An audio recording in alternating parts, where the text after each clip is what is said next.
Welcome to the Metal Collector. Today I'll be ranking the Slayer albums from worst to best. Stay tuned.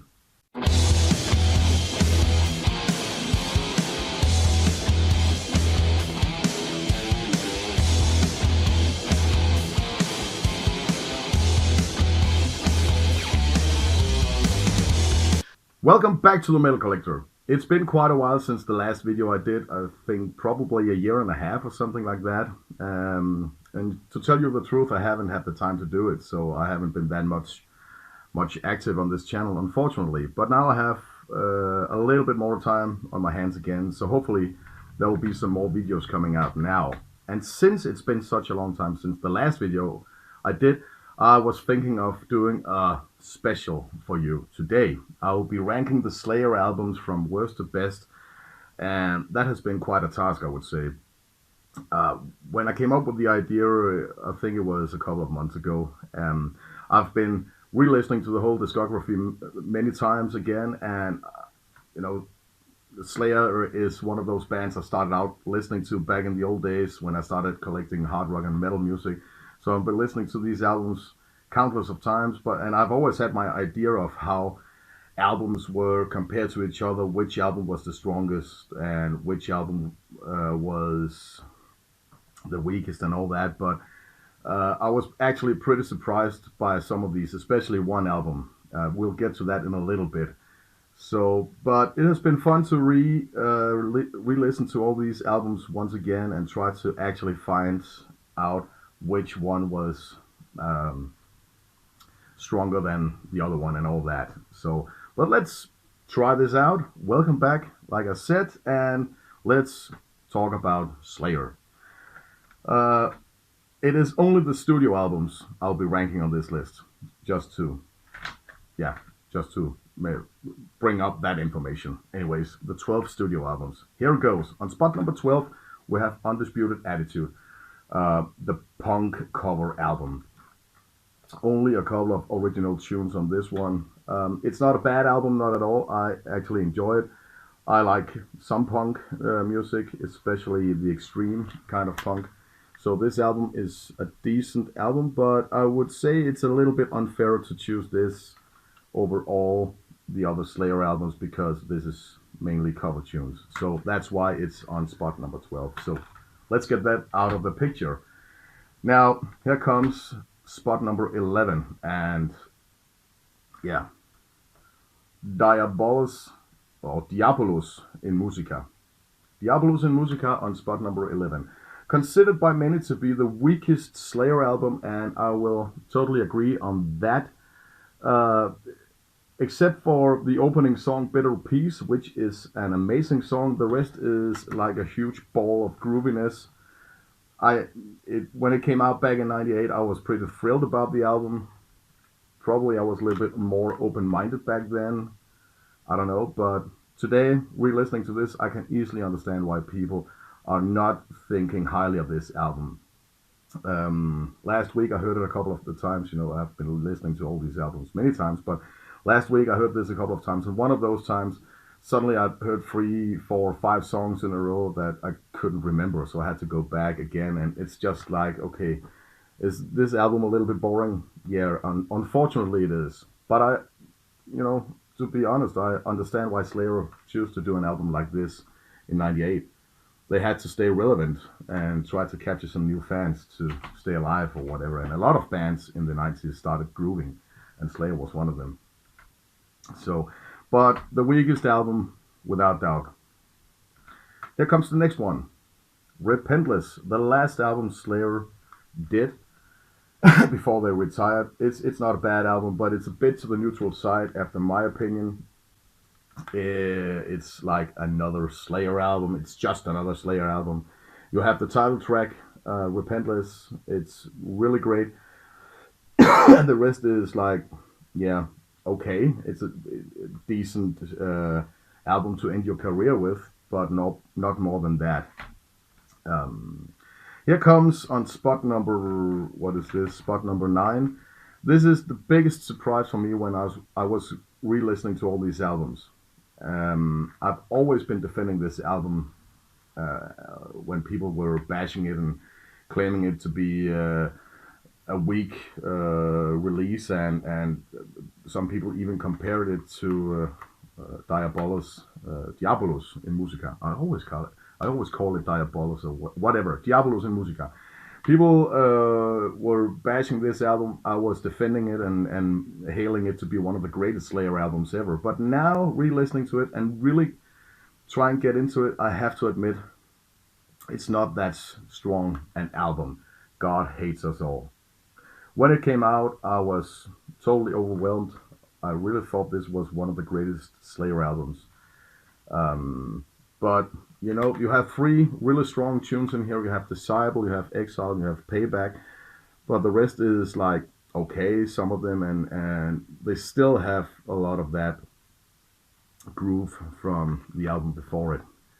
And I don't know, it's not that strong of an album, unfortunately. But those three songs, but they can't, you know, you can't keep an album in the top spots by only three songs, unfortunately. But Disciple, one of the greatest songs. Slayer has always had great opening songs, mostly. So, but that was a big surprise, and you know, God Hates Us All is a decent album, but it's not more than that, unfortunately. So a bit sad about it, actually. So, but now comes the next one, Christ Illusion. Probably the most overlooked Slayer album. This was when Lombardo came back to Slayer after his break, or whatever. And it's a solid album. It's better than the two albums before it, and this is where they started, you know, to go back to the Slayer territory, and you can easily hear that. This is like with Repentless, a little bit to the neutral side. It's a decent album, but and it has a couple of highlights, but it needs something extra to, you know, become one of those albums you really talk about. So I guess that's why it's a bit overlooked. I've never heard people say this is a bad album, but I've never heard people saying this is one of the best. So yeah, and I agree on that. A decent album. If you're into Slayer and you need something you haven't heard in a while, you can put this on. So, Christ Illusion. Here comes the next one.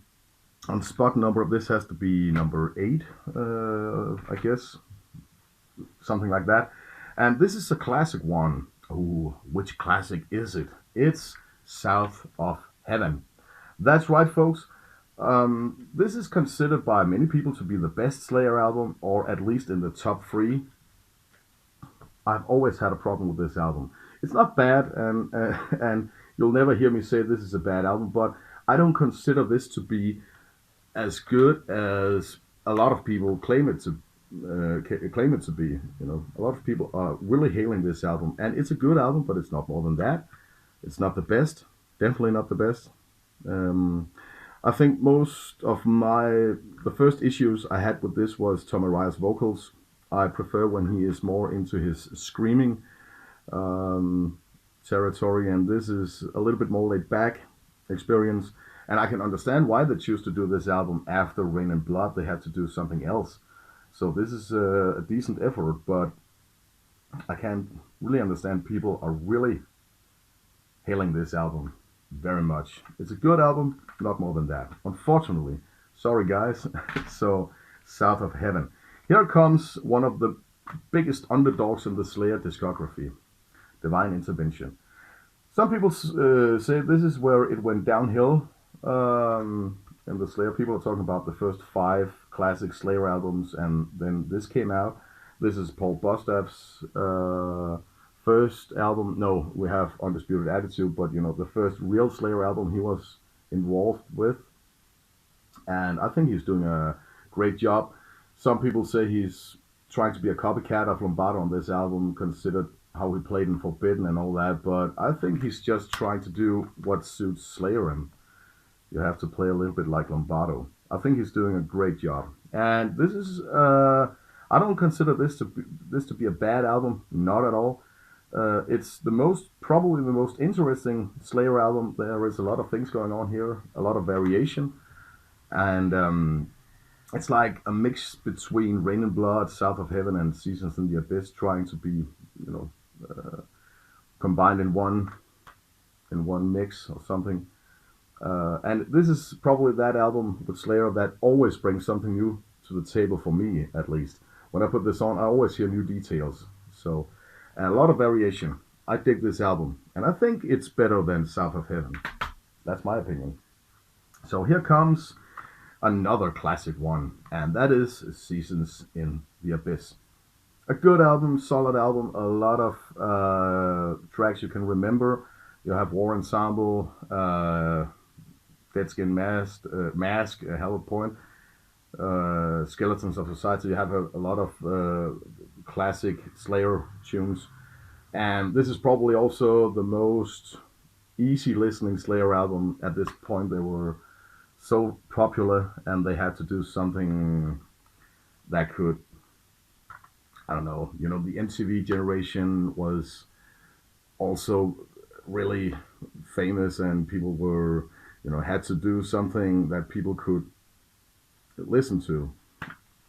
So probably the most easy listening Slayer album, but also considered by many to be the best, or at least in the top three position. And it's a good album, solid album.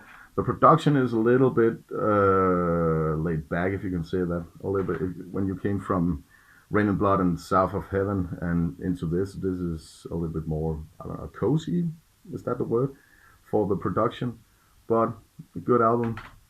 Now here comes the last four albums on my list. Moving into an album I really like with Slayer. Some people hate it, some people like it, and some people just say, oh yeah, it's Well Painted Blood. Now, yes, I do consider Well Painted Blood to be better than both Seasons in the Abyss and South of Heaven.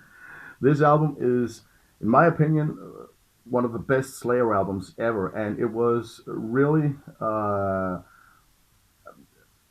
what can you say, a very happy, is that the word for Slayer? No, it's not.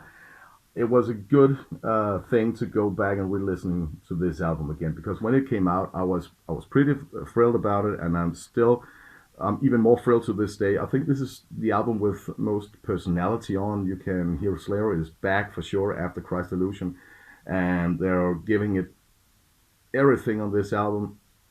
Tom Araya's vocals are more aggressive than in many years. All of the songs are, the variation, like with Divine Intervention, the variation of this album is pretty obvious. All of the songs you can easily hear what song is which song, instead of just one huge amount of aggression just plowing ahead. This is a good album, and I don't think this has been given enough credit by fans, not yet at least. Probably, I don't know, in many years from now on, probably some people will describe this as being one of the greatest Slayer albums. I don't know. I think it is, and still, yeah, they should probably have ended with this album, in my opinion. Repentless is okay, but this is great. This is a really solid, and it's not a masterpiece, but it's very solid and a really good album. Well Painted Blood. It should be recognized by many other people. So, yes, moving into the last three albums. Number 3 is Hell Awaits. Probably the most sinister and evil album they ever did. The darkness of this album is really great. The songwriting, this is probably also the most technical Slayer album, and the most, I wouldn't call it prog, because Slayer is not, they haven't anything to do with prog, but you can hear the songwriting that their inspiration sources from Merciful Fate especially shines through on this one. And I think the solos in this album is better than ever. This is a really great album. And it's one of those albums, every time you hear it, it becomes stronger and stronger. But always when people talk about the first 5 albums, a lot of people seems to forget this a little bit. The missing link between Rain and Blood and Show No Mercy. And you also have, of course, the missing link between this one and the debut, Haunting the Chapel EP. Great EP. So, but when I was re-listening to this, to all these albums again, and I was trying to find out which album should be where, uh, I was uh, almost ready to put this on second place, but then in the last minute, I reconsidered and I put this on spot number 2 instead. Rain in Blood. This is the Slayer album. You can't say anything bad about this. This is pure aggression from start to finish. It contains the greatest Slayer song ever written, Angel of Death, and the speed and the violence of this album is just pure thrash metal. And of course, back in '86 when this came out, it was such an overwhelming experience that it's still to this day is celebrated as being one of the best metal albums ever. And I totally agree on that. But I have been listening to this album. It was the first Slayer album I got in my collection. I've been listening to this for I don't know how many years and how many times. Probably the album I've heard most with Slayer. And this is still the album that keeps growing on me. And I'm about there. I think the songwriting is actually better on this one. But the aggression on this album and the whole atmosphere is just... I had to take this on second place because this is just a brilliant album. But you know, it's like when you have overheard an album, you're sometimes more, you know, you have sometimes you're starting to get more into some of the other stuff from a band, and I've heard this many times as well, but not as many as this. And this is just the whole essence of this album is the songwriting and a young band trying to evolve and all that, and they went into this direction. And I think both albums are really good, and yeah. But I will say this is number 3, number 2. So now we have one left, and you have guessed it already. It's Show No Mercy. One of the greatest debuts of all time. This is the Slayer album for me. I love this album. I've always loved this album. I love the production. I love the songs. I love the attitude, the atmosphere, the vibe. Everything about this album is just 10 out of 10. This is also a 10 out of 10, by the way. But this is just the album. I love this album. All songs here are great. Metal Storm Faces, Slayer, Black Magic, Tormentor, Antichrist, of course, Die by the Sword. All of the songs are amazing. And I have the same feeling about this album like with Kill 'Em All, with Metallica. Those two albums, you know, from the early thrash period, those two albums are just... It was here it started. I love when a band like the early thrash bands, they had some speed metal kind of feeling still going on in the music. I love that. You also can hear it easily on the first Anthrax album and Bonded by Blood by Exodus, those type of albums. But this is just... This is great. My number 1 Slayer album, Show No Mercy. I can still hear this to this day, and re-listening to this album was just a pure joy again, but I often have this album in the car or on the stereo. I listen to it a lot. I still do. Still get a kick out of it. Anyways, that was my Slayer ranked from worst to best. Let me hear if you agree on this. Put in some comments. Let me see your lists. Probably just top 5 or top 3 anyway. Anything goes. It was fun to do this video again and to be back here at the Metal Collector. Thank you for watching, and I'll be thinking on the next video I will do after this one. So, and that was Slayer. So yeah, until next time, take care out there, and thank you for watching. Bye.